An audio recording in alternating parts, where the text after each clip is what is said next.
Bloomberg Audio Studios. Podcasts, radio, news.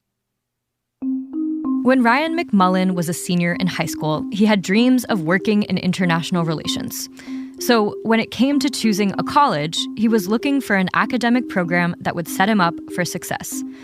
But even he admits there was something else guiding his search. I was also conscious of the reputational and brand value, and that was also something at the forefront of my mind. A lot of my peers ended up matriculating at a lot of private and a lot of Ivies, and that was also kind of a factor as well, just thinking about, the stamp of approval that you get by being associated with an institution like that.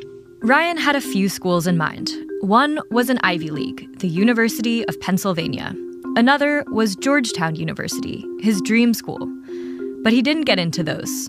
He did get into the other schools on his list: Penn State, University of Pittsburgh, and George Washington University. In the end, he went with what he considered his next best option. I basically went to the school that I got accepted to that most resembled, my dream school. So I ended up going to George Washington, and it honestly didn't feel like a decision so much. I don't really know that I gave fair consideration to some of the other options. Ryan figured going to a prestigious school would be his ticket into a dream job. But one thing he didn't fully wrap his head around at the time was the price tag. Now, almost 5 years after graduating, that's all he can think about. Today, he's making about 6 figures at a consulting job. But there's another number that hangs over him: the $145,000 of student loan debt he took on. He's been paying it off month by month in installments that are higher than his rent. Every major life decision that I've made since graduating college has been informed and in some capacity dictated by that loan balance. GW did end up having a great international relations program, but Ryan still says if he could go back in time, back to senior year, back to that college decision, he's not sure he'd have picked the same school. It's not fun, especially when you grow up in an area where people have pursued those alternative options. I grew up around folks that went to the military or went through vocational training, and it looks like they came through it with flying colors. They're established, they are settled. It's frustrating to see that the reality that I desperately want for myself was possible without having gone through this path. I'm paying severely for something that I didn't need. Today on the show, it's college admission season, and a lot of students are gunning for a brand name university. But if they're looking at college as an investment in their future, what metrics should they really be looking at? A new Bloomberg analysis suggests that given the ballooning costs of higher education, prestige doesn't always pay off. From Bloomberg News, this is The Big Take. I'm Sarah Holder. A lot of people are in the process of making the same decision Ryan once made. Where should they go to college? Paulina Cachero, a personal finance reporter for Bloomberg, recently tried to help answer this question using a classic financial method: calculating college's return on investment based on future earnings. And she says that if you're purely looking at that financial ROI, Ivy League schools do pay off. But popular second-choice private schools, the ones a lot of students who are gunning for Ivies turn to next, don't pay off nearly as much.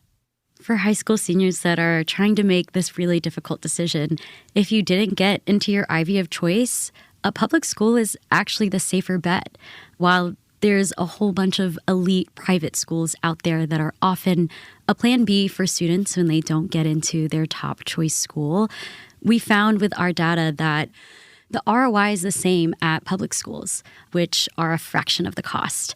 So, at a time when some of the country's most expensive schools have sticker prices stretching past $90K, and people want to go there because they think that they'll have great employment opportunities and career opportunities, you actually probably should just go to your state school. To calculate return on investment, Bloomberg worked with the Georgetown University Center on Education and the Workforce. Francesca Maglione, a personal finance reporter who teamed up with Paulina on the story, walked us through how the math works. They collect data from College Scorecard, which basically takes data from graduates that took on federal aid or accepted federal aid. What Georgetown does is that they want to give people a dollar amount when it comes to thinking about their college. So what they do is that they take how much people paid for college, and then they take their earnings 10 years after they enrolled in college, and they subtract those numbers. And that lands you at a dollar amount, which is basically, this is how much your college degree is worth in real time. I mean, you dug through a lot of this data. You looked at so many colleges across the country. What did you find? So, unsurprisingly, the 8 traditional Ivies, institutions that have big endowments and a really powerful alumni network that people think about, those get the average graduate a really high ROI of $265,000. But realistically, most people don't get into the Ivy League. So when you start looking at these other elite private schools that often become a plan B for students when they don't get into their top choice, return on investment actually drops a lot. So degrees from what we call hidden Ivies have a typical ROI of $135,000 10 years later. Paulina says hidden Ivies are schools that offer a broad liberal arts education, like Skidmore, Vassar, Oberlin, Wake Forest, and Tulane. That's actually less than those who graduated from public universities, which offer an ROI of $148,000.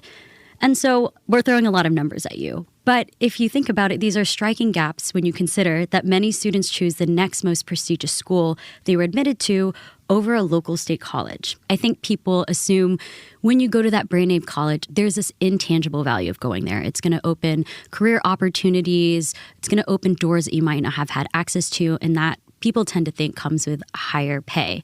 And while college graduates from prestigious universities do tend to get higher pay than maybe those less prestigious universities, the cost of actually going is now eating away at that ROI. Francesca, what about major in college? How does that factor into this ROI? Yeah, so that's actually something that we really started to think about when we looked at the top performing schools when you think about ROI. And so although Georgetown's data is just by institution level, it doesn't go into program level, the schools with the highest ROI were schools that you've probably never heard about: the Colorado School of Mines, the Albany College of Pharmacy and Health Sciences, and other pharmacy and tech schools. And so we started to think about, why are these schools really high up? The reason is these technical majors, these schools that have more of a direct career path into the labor force, end up having a higher ROI because their graduates really get a job right away. And so that kind of led us to try to evaluate what schools are maybe not performing as well and why might they be not doing as well. And that led us to liberal arts schools.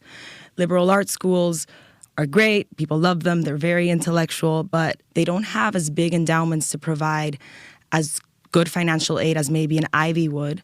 And what happens in many cases is that liberal arts graduates end up going to graduate school where they take out loans. These schools are really expensive, but they feel like that's the next step that they have to do after receiving their liberal arts education.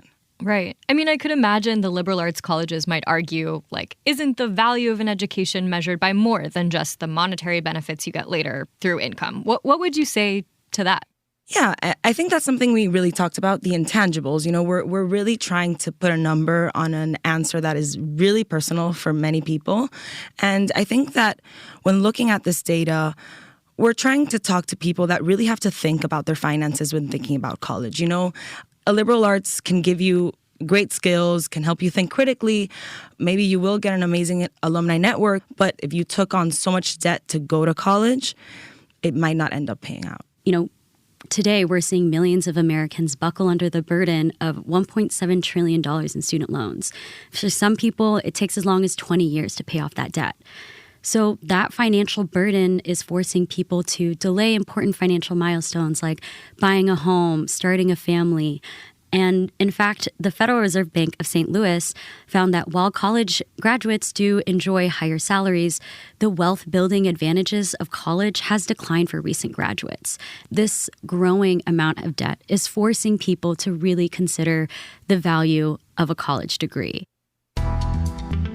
When we come back, we hear from Ryan again about how that debt is shaping life post-graduation. And Paulina and Francesca help us understand how the value of a college education continues to be a moving target.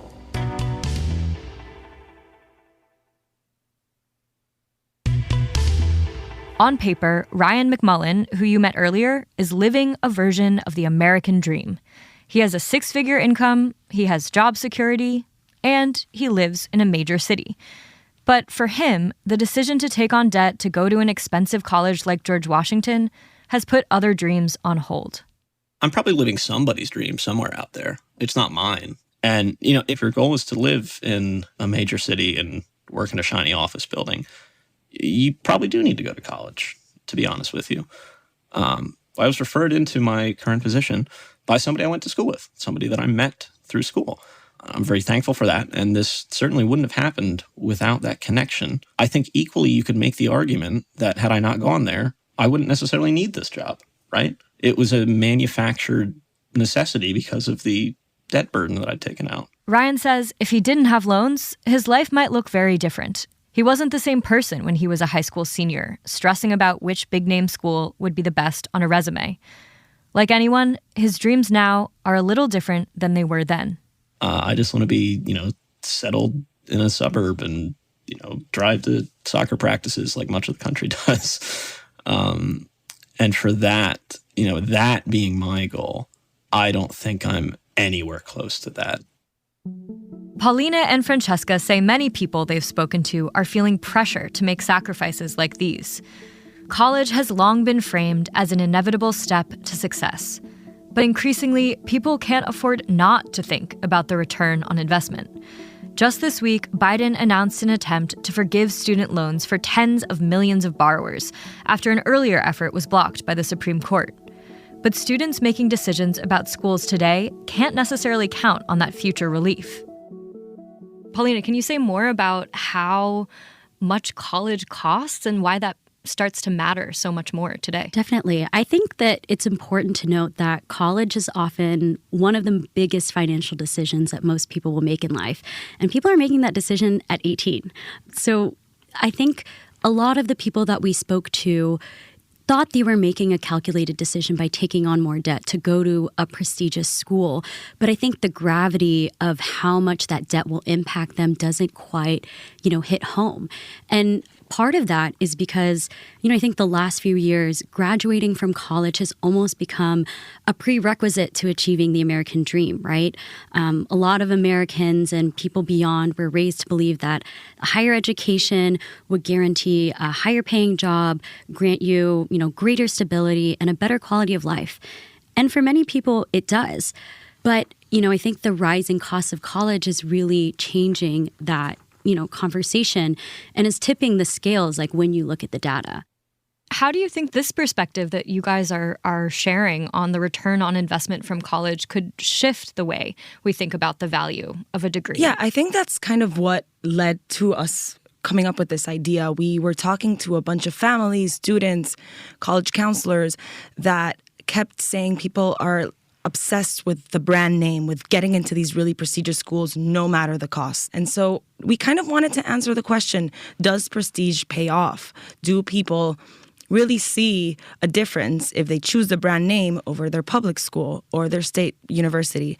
What we're trying to do with this project is provide a tool for people to think about this in a more strategic way, kind of being like, yes, if you look at the Ivies, prestige does pay off, but then it's kind of dropping off at a very significant rate when you start to look at just elite colleges and you start to look at public flagships, which offer really good ROIs when compared to other private schools as well. Yeah. So I think a lot of people base their decision off of these ranks. Like everyone is obsessed with school ranks. But, after a certain point, it gets really murky. There's no guarantee that going to a brand name college is going to guarantee success. It's a risk. And I think that the whole point of this is to show that people can make a calculated risk. And I think people were already kind of doing this calculus, trying to do it by themselves, but we wanted to aggregate real data and answer these questions for people.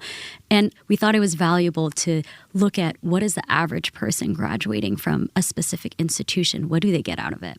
Seems like this is another tool in the toolbox. People are already weighing so many different things. It's such an overwhelming decision for so many people, and this might help them understand better what they're getting into. It's a super complicated calculus. Yeah, and I think it's not that we're telling people don't go to college. It's not worth it.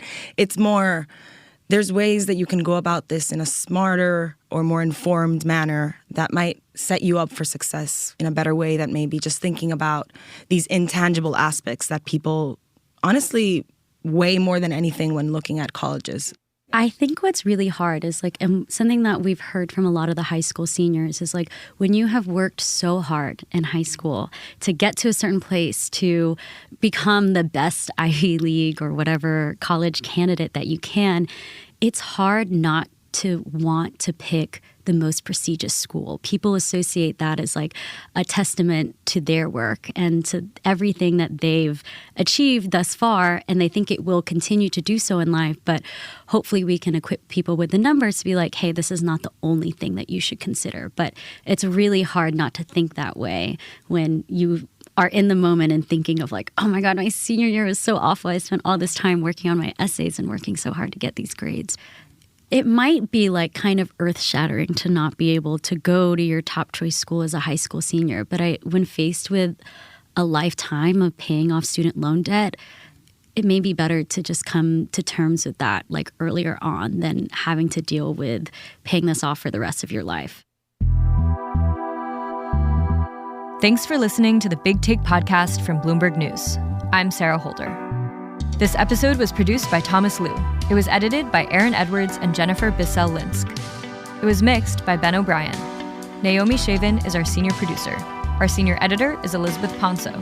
Nicole Beamsterboer is our executive producer. Sage Bauman is Bloomberg's head of podcasts. Please subscribe and review The Big Take wherever you listen to podcasts. It helps new listeners find the show. Thanks for listening. We'll be back tomorrow.